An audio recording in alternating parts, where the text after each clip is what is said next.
প্রকার মানুষকে কুরবানির গোশত দিলে সোয়াবের পরিবর্তে আরো গুনাহ হবে।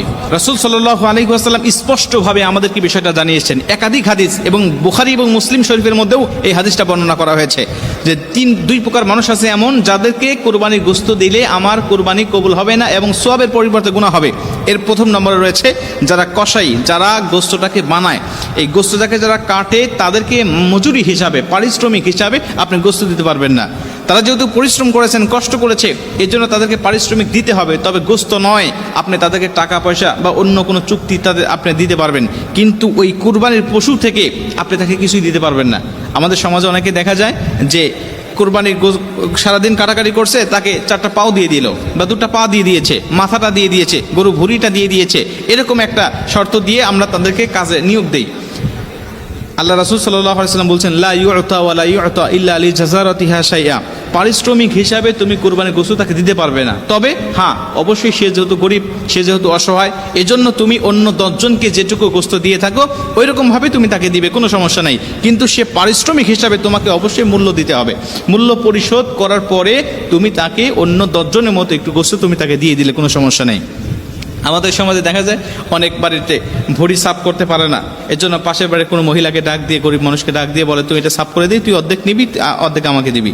এই বিষয়গুলো কখনো দেওয়া যাবে না। আপনি সে পরিশ্রম করেছে, তাকে আপনি টাকা দেন, অন্য বিষয়গুলো দেন, কোনো সমস্যা নাই, কিন্তু কুরবানির পশু হতে আপনি তাকে কিছু দিবেন না, গোশত তাকে দিবেন না। আপনি তাকে বলে দিবেন, ভাই তুমি আমার গোশতটাকে বানাবে সারাদিন, অবশ্যই তোমার সারাদিন একটা পারিশ্রমিক আছে, একটা দাম আছে, আমি তোমাকে কত টাকা দেবো তুমি বলো, তুমি আমার কাছে টাকা চেয়ে নাও, আমি তোমাকে কুরবানির গোশত হতে তোমাকে দেবো না। অন্য 10 জনকে যেমন দেই আমি ঠিক অনুরূপ তোমাকে দেব। বেশি আশা তুমি আমার কাছে করবে না। বেশি আশা করলে তুমি আমার কাছে টাকা চেয়ে নাও যে কত টাকা তুমি নিবে, কিন্তু গোশত তুমি বেশি আশা করতে পারবে না। কেন? আল্লাহ রাসূল আমাদেরকে নিষেধ করেছেন হাদিসের মধ্যে, বুখারীতে, মুসলিমে, অন্যান্য বিভিন্ন কিতাবের মধ্যে হাদিসটা বর্ণনা করা রয়েছে। 2 নম্বরে, এই পশুটিকে যারা জবাহ করে, বিশেষ করে ইমাম মুয়াজ্জিন, আমাদের মতো হুজুররা যারা, এরা পশুটাকে জবাহ করে, দেখা যাচ্ছে অনেক জায়গায় এই জবাহ করার জন্য, জবাহ করার কারণে দেখা যাচ্ছে সমাজের মধ্যে হুজুরের জন্য আলাদাভাবে গোশত রান্না হয়, যে সে জবাহ করেছেন এই জন্য তাকে আলাদাভাবে একটা ধরা হয়, একটা নির্দিষ্ট মাপ, যে এই মাপে তাকে দিতে হবে।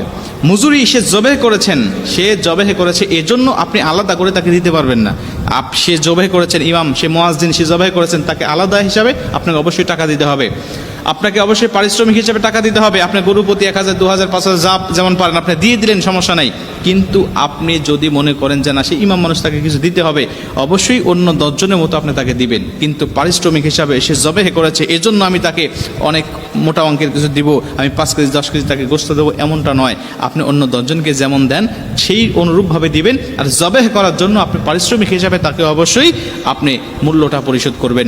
এই 2টা ব্যক্তিকে আপনি পারিশ্রমিক হিসাবে আপনি দিতে পারবেন না। অন্য কোনো ব্যক্তিও যদি এই কোরবানির গোশতের জন্য পরিশ্রম করে, পারিশ্রমিক হিসাবে গোশত দিবেন না।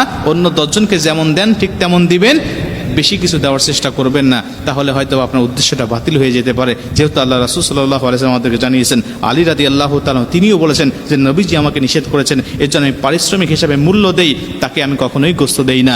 অন্য 10 জনকে যেমন দেই ঠিক তেমনই দেই, বেশি কিছু তাকে দেওয়ার চেষ্টা আমি করি না।